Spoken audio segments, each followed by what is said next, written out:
My name's Will Evans. I'm the Chief Executive of the Northern Territory Livestock Exporters Association.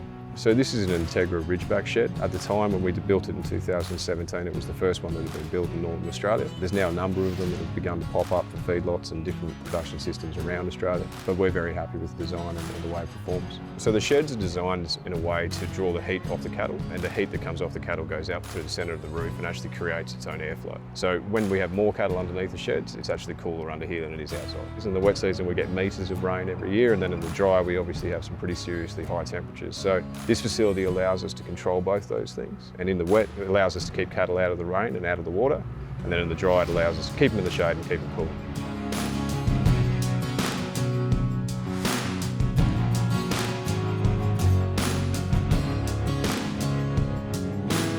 Because it's a homogeneous production environment, we're able to explore scientific programs and testings and projects. We're also able to do custom feeding if we need to for cattle for longer periods of time.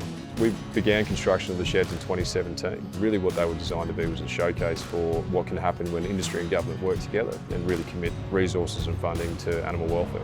So what we do on this facility here is we prepare cattle for export, so it's primarily a quarantine facility. What we use it for is to treat the cattle, handle the cattle, make sure that they're prepared for export. They're inspected by vets that are both working for the industry and working for the government. All animals that leave here before they get onto a vessel are inspected by vets, and then they depart to Southeast Asia.